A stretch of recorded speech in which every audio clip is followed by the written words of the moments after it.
어떻게 여러분 운동 좋아하십니까? 최근 들어서 사람들은 아주 운동에 대한 관심을 많이 가지고 있습니다. 그만큼 운동이라고 하는 것은 이 건강과 연관이 되어져 있죠. 뿐만 아니라 운동을 잘하게 되면 선수라도 되어진다면 큰 부와 명예가 따라오기도 합니다. 그 중에서 요즘 축구에 대한 관심이 사람들이 많이 크다고 합니다. 그 이유는 우리나라 손흥민 선수가 저 유럽 리그에서 아시아인으로는 처음으로 한 해 동안 최다 득점을 하였기 때문에 사람들의 주목을 받고 있습니다. 그래서 최근 축구 경기에서도 사람들이 갑자기 축구 용품에 대하여 그리고 운동 용품에 대하여 아주 활발한 이 판매가 이루어질 뿐만 아니라 그리고 소상공인들도 나름대로 이 축구 경기로 인하여서 많은 매출을 올렸다는 뉴스를 접하게 되어졌습니다. 어떤 사람은 초등학교부터 들어가기 전부터 인생의 삶의 초점을 그것에 두는 사람들도 있습니다. 그런데 아무리 선수가 되고 싶어도 기록을 내지 못하든지 그리고 어떤 잠재력이 없다면 선수로 택함을 받지를 못하게 되죠. 뿐만 아니라 선수로서 이렇게 발탁이 된다 할지라도 선수 그 자체가 등록된 것이 중요한 것이 아니라 선수는 때로는 선수가 되어서 부상을 당한다든지 어떤 불미스러운 일로 인하여 징계를 받는다든지 그리고 자신의 능력의 한계 때문에 그만두는 사람이 있습니다. 어릴 때부터 청소년 그리고 청년 시절까지 그렇게 오로지 거기에만 집중하고 매달렸는데 그렇게 어른이 되어 그만둔다면 그 지난날의 그 애쓰고 수금이 참 너무 안타깝기 그지없습니다. 어떤 목사님이 이 손흥민 선수가 어떻게 해서 그렇게 사람들에게 그리고 뿐만 아니라 실력 있는 그와 같은 운동선수가 되어졌는가에 대해서 이야기를 제가 들은 적이 있습니다. 여러분, 손흥민 선수가 그렇게 유명한 사람이 된 것은 첫째는 이 사람은 축구를 그렇게 좋아한다는 것입니다. 잠을 자다가도 축구공을 안고 자고 어릴 때부터 노는 것도 축구고 훈련하는 것도 축구고 쉬는 것도 축구고 여행 가도 축구공을 가지고 어디를 하든지 늘 축구하는 것 뿐만 아니라 이 손흥민 선수가 또 성공한 것은 축구를 좋아할 뿐만 아니라 그 간중의 야유나 상대편이 싸움을 걸어올 때도 자기 자신의 감정을 그렇게 컨트롤을 잘한답니다. 또 한 가지가 이유가 있대요. 그라운드에서 선수들의 상대에서 어떤 그 태클이 걸려와도 그 태클에 걸려서 넘어져서 그냥 아프다고 있는 것이 아니라 그 태클이 들어올 것을 알면서 딱 태클이 들어올 때도 아예 피할 나름대로의 자리를 확보하여 태클을 피하고 오로지 그 공을 놓치지 않고 골문을 향하여서 그렇게 슛을 날린다는 것입니다.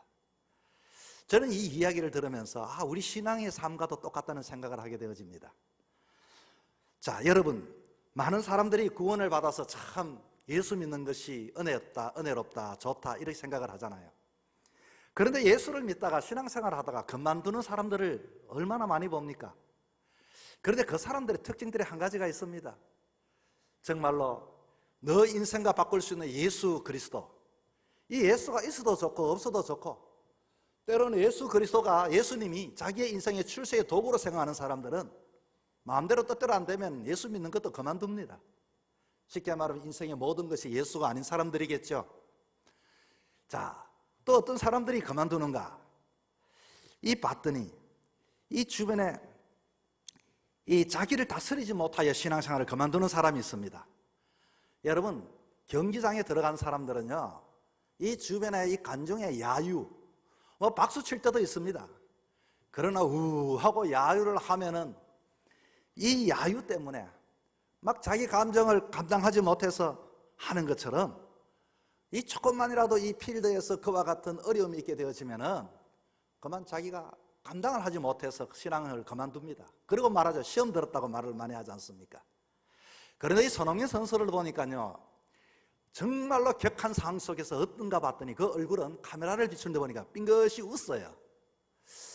그래서 누가 물었습니다. 당신은 아주 지금 싸움이 벌어질 것 같은데 왜 웃느냐 그랬더니 정말로 감정이 격하면 내 실력을 발휘 못하기 때문에 아버지가 그럴 때마다 웃으라고 이야기를 했다는 거예요. 어릴 때부터 웃으라고 이야기를 했기 때문에 이게 습성이 되어서 막 하면 빙긋이 웃고 그렇게 자기의 마음을 다스릴 줄 안다는 것입니다. 사실 아마추어와 프로의 차이는 여러분 뭡니까? 아마추어는 누구든지 취미생활로 할 수 있는 것이 아마추어인 것처럼 신앙도 누구든지 취미로 신앙생활을 하다 보면 그만둘 수도 있지만 이제는 우리의 삶 속에서 프로같이 이것 아니면 안 된다, 이것이 내 밥줄이다, 이것이 내 승리라고 생각하는 사람들은 이런 주변에 어떤 야유라든지 주변에 거기에 대하여 우리는 스스로 자기 마음을 컨트롤할 수 있는 능력이 있어야 좋은 성도가 되어질 수 있습니다. 그렇다면 우리가 왜 교회 다닙니까? 이 교회를 통하여 마치 학원에서 학습하는 것처럼 끊임없이 우리가 성화되어져 가는 것입니다. 끊임없이 지어져 가는 것입니다. 지어져 갈 뿐만 아니라 성화되어질 뿐만 아니라 영화롭게 끊임없이 주님 오시는 그날까지 우리는 그렇게 다듬어져 갈 뿐인 것입니다. 그러나 우리는 알아야 합니다. 야유가 있다. 때로는 저 관중이 나를 모함할 때도 있다. 그리고 또 한 가지, 그라운드에는 언제든 태클이 있습니다. 골을 넣으려고 하는 자, 골을 넣지 못하게 막는 자. 이 사탄의 역사가 여러분 에덴 동산부터 그렇지 않았습니까? 하나님께서 에덴 동산을 꾸며주셨을 때도 어떠하든지 말씀에 순종하지 못하고 이 뱀이 태클을 걸을 때 이 태클은 여러분 강한 태클도 있지만 때로는 우리로 하여금 반칙을 유도할 때가 있습니다. 그게 무엇인가? 업사이드 반칙이죠. 이 업사이드라고 하는 것은 내가 골문으로 막 공을 치고 혼자 이렇게 받으려고 할 때 상대의 선수가 앞으로 상대보다도 골문에 내가 먼저 있으면 반칙이 됩니다. 규칙이. 마찬가지로 그런 미혹 때문에 때로는 우리는 시험에 들 때도 있습니다. 사랑하는 성도 여러분, 저는 여러분이 어떠한 상황 속에서도 아마추어가 아니라 프로같이 정말로 어떤 일이 있어도 세상에 어떤 것이 나를 유혹하고 좋은 것들을 가만히 있어란다 할지라도 오로지 주님을 사랑하고 어떤 상황 속에서든지 내 자신을 부인하고 십자가를 지고 하나님의 큰 사람으로 마지막까지 설 수 있기를 축복합니다. 어떻게 하면 우리는 하나님 앞에 이와 같이 프로 같은 신앙의 삶, 마지막까지도 변함없는 삶을 살아갈 수 있을까요?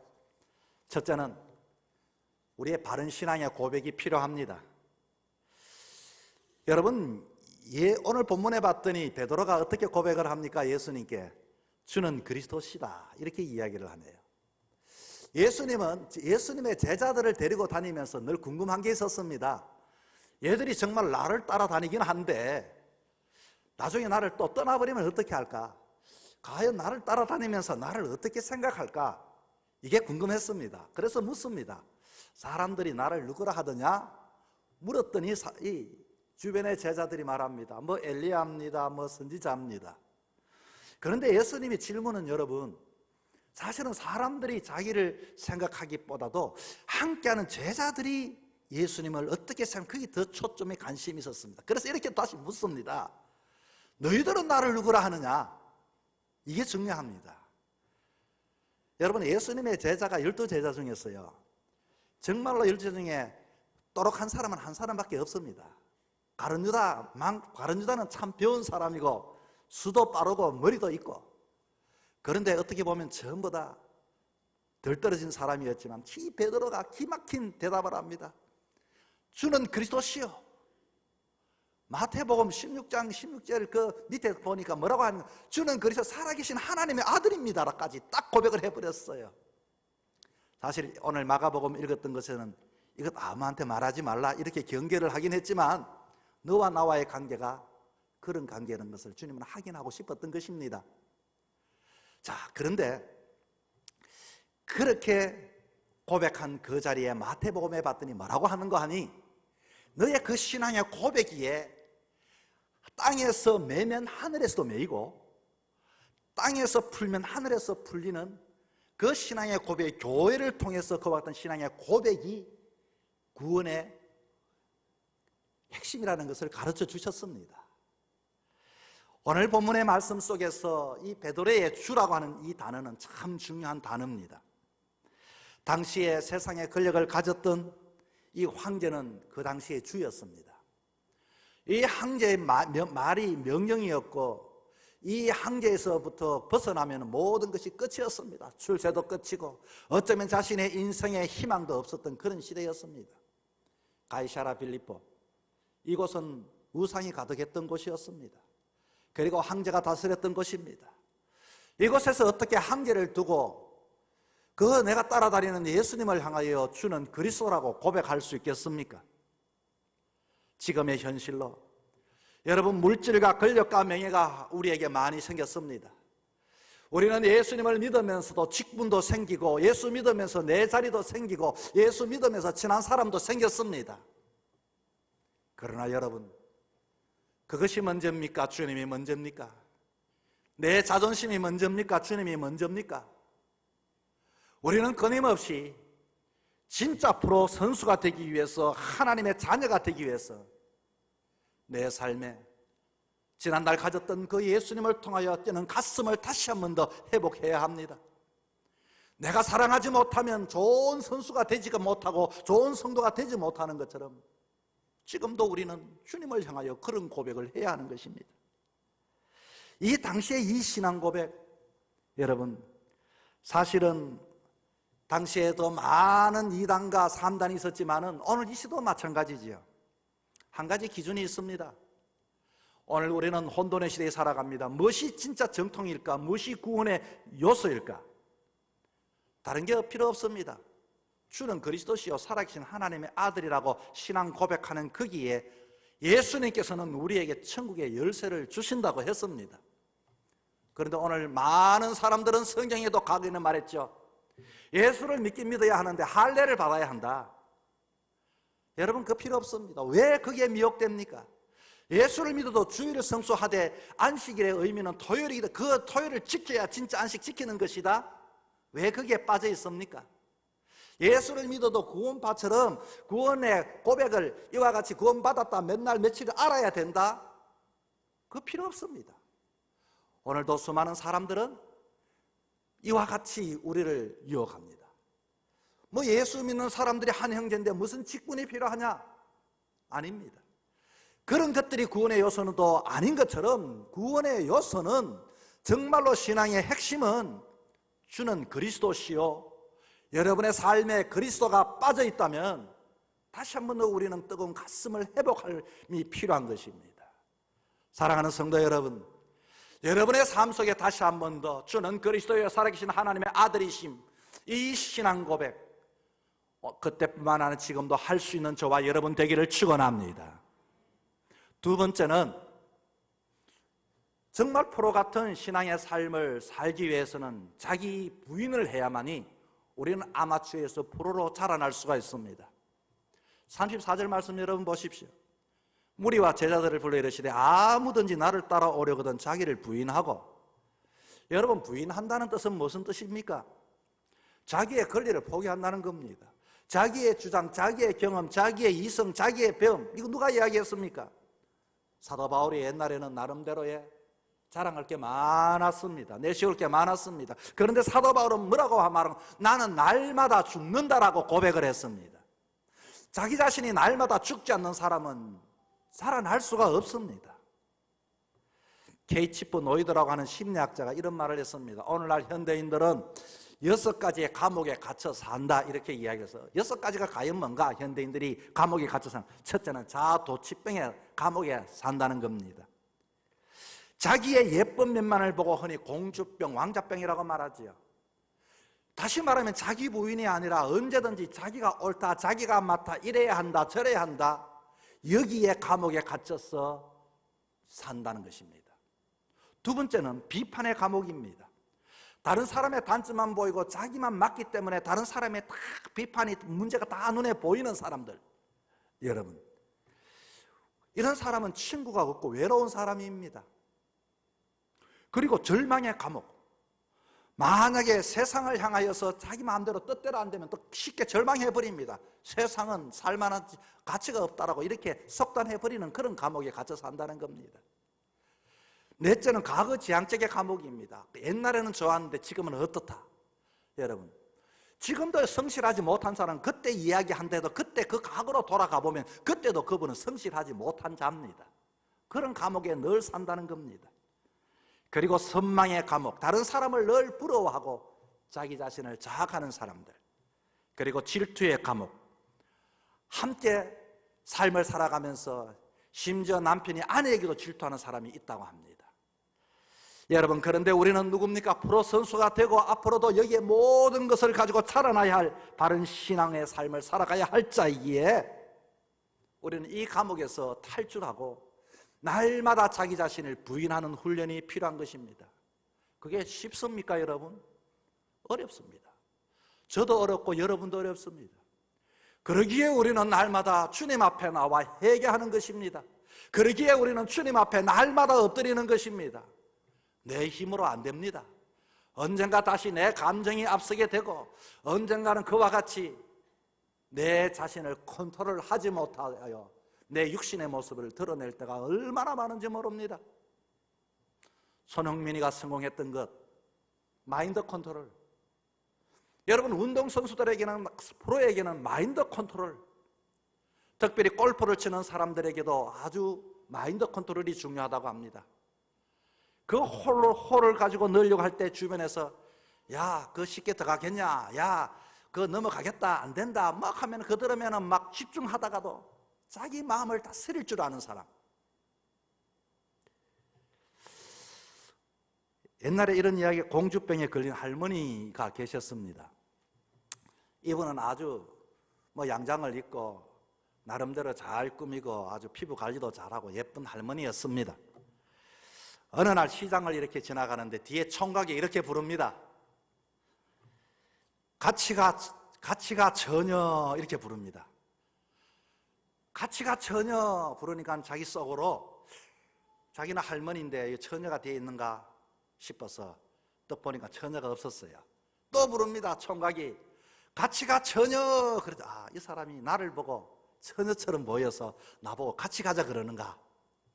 점점 가까이 와서 씩 웃으면서 쳐다보니까 그 사람이 입모양이 또렷하게 보였습니다. 갈치가 천원, 갈치가 천원. 우리는 언제나 삶을 살아가면서 자기 마음대로 상상할 수도 있겠죠, 여러분. 우리는 주님을 따르는 삶을 살기 위해서는 철두철미하게 자기 부인이 필요합니다. 자기를 부인한다는 건 자아가 죽는다는 것입니다. 이 자아가 잘 죽지 않습니다.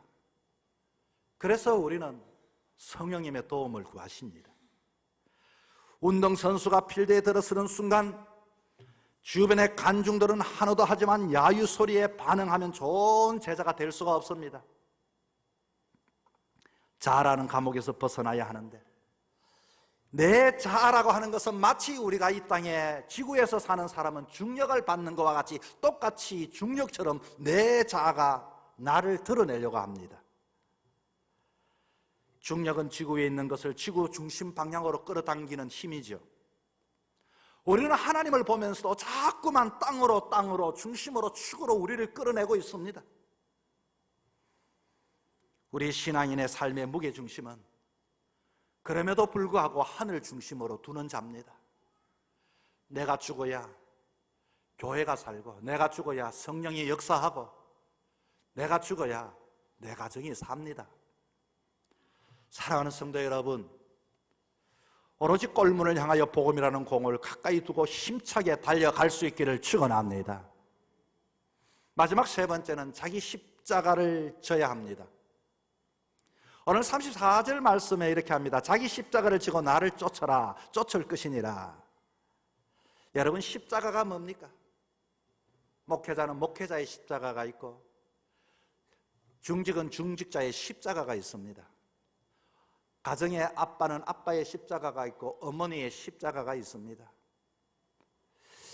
언더우드 선교사님이 초기 한국교회에 이렇게 사람들에게 복음을 전했을 때 저 항해도 소래 지역에서 언더우드 선교사님이 있는 경성에까지 세례를 받으러 사람들이 왔습니다. 그런데 어느 세 사람이 언더우드 선교사님 문을 두드리면서 어떻게 왔느냐 했더니 우리가 세례 받으러 왔습니다. 세례는 함부로 줄 수 있는 게 아닌데 우리가 예수를 믿은 지 3년 되었고요. 만약에 필요하다면 우리에게 한번 성경을 질문해 보십시오. 그래서 언더우드 선교사님이 낯선 그 사람에게 이와 같이 성경 질문과 신앙 고백을 시켜봤습니다. 그랬더니 이 사람은 막힘이 없이 너무너무 대답을 잘했습니다. 그러면서 가만히 보는 이 사람이 그렇게 대답을 하고 있는데 그 앉아있는 모습들이 전부 다 엉거주춤하게 앉아있는데 보니까 그 두루마기를 입고 있었어요. 그 두루마기를 좀 벗으라고 했더니 이분들이 두루마기를 다 벗는데 보니까 등에 나무 십자가를, 작은 십자가를 다 하고 있었다는 것입니다. 아니 이게 뭐냐고 했더니 오늘 아침에 이렇게 천리길을 이렇게 우리 긴 여행을 하는 중에 오늘 아침에 읽었던 내용은 자기 십자가를 지고 나를 따르라 해서 내가 다시금 십자가를 우리가 주변에 질 수 있는 걸 지고 왔다고 이렇게 이야기를 하는 겁니다. 정말로 이들의 믿음에 감동이 되었다고 하죠. 여러분, 우리에게는 각자에게는 예수를 믿게 되면 십자가가 있습니다. 여러분이 예수를 처음 믿으면 첫 초보 선수면 어떤 누구도 여러분의 실력을 알기 때문에 태클을 거는 사람은 아무도 없습니다. 손흥민에게는 아예 작전하면서 상대방에서는 태클 전담이나 마크맨이 붙게 됩니다. 때로는 그 컨트롤을 흔들기 위해 어깨로 치기도 하고 때로는 그를 밀착하고 공하고는 상관없이 그 옆에만 쫄쫄쫄 따라다닙니다. 여러분, 이것이 나에게 주어진 십자가는 내가 그만큼 실력이 있다는 증거입니다. 내가 그만큼 능력이 있다는 증거입니다. 그런데 그 태클에 우리가 걸려 넘어지는 인생이 되어서 아마추어처럼 살면 안 됩니다. 이제는 마땅히 들어올 태클을 생각하고서 내가 피하여 저렇게 태클이 들어올 때는 내가 이렇게 공을 확보하여 공간을 확보하여 내가 그 볼을 가지고 골을 넣는데 내가 목적을 두고 슛을 날리는 것이 중요한 것입니다. 그런데 아마추어들은 그 필드에서 시비 붙기가 바쁩니다. 주 4세기 이집트 사막의 수도사였던 마카리우스가 어느 날 꿈을 꾸게 되었습니다. 꿈속에 예수님께서 힘겹게 십자가를 지고 가는 모습을 보면서 마카리우스는 예수님께 다가가 이렇게 말했다 합니다. 예수님, 그 십자가 저를 주십시오. 제가 지고 가겠습니다. 그랬더니 예수님, 내가 이 십자가는 나의 십자가다. 너의 십자가를 지라. 하고 봤더니 자기 옆에 십자가가 있는 것을 발견했습니다. 그래서 그는 그 십자가를 지고서 예수님을 따라 함께 갔습니다. 그렇게 따라가다 보니 예수님의 십자가가 안 보이는 겁니다. 예수님 십자가 어떻게 하셨어요? 물었습니다. 물었더니 예수님이 이렇게 대답했다고 합니다. 너가 십자가를 지지 않았을 때는 내가 십자가를 졌지만 너가 십자가를 져서 내 십자가는 없어졌단다. 우리는 다시금 주님 앞에 서는 그날까지 우리에게 주신 십자가를 각자에게 다 주셨습니다. 지난날 주님께서는 십자가를 우리를 위해 지셨고 이제는 각자 우리가 져야 할 그 십자가, 그 태클의 그 십자가를 잘 감당하고서 오늘도 소명 감당하는 자에게는 포로 같은 그와 같은 명성을 얻을 수 있는 사람이 되어질 수 있습니다. 사랑하는 성도 여러분, 십자가 때문에 힘들어합니까? 이곳에서 우리는 평안하게 우리는 푸른 초장만 걷기를 원합니까? 손흥민 아버지가 최근에 이런 대담을 했습니다. 월클이라는 단어가 있습니다. 월드클래스, 세계적 클래스 수준. 아직 우리 아이는 월드클래스가 되지 못했다. 더 훈련해야 한다. 여러분은 훌륭한 프로와 같은 믿음의 사람들입니다. 주님은 아직도 우리에게 소명이 있기에 생명을 주셨고 힘을 주셨습니다. 남아있는 여정, 월클이 아니라 영적인 클래스에 들기 위해서 남은 여정의 삶을 정말로 프로처럼 훈련하고 연단하여 믿음의 경주, 마지막까지 정말로 골을 향하여 달려갈 수 있는 저와 여러분이 되기를 주의 이름으로 축원합니다.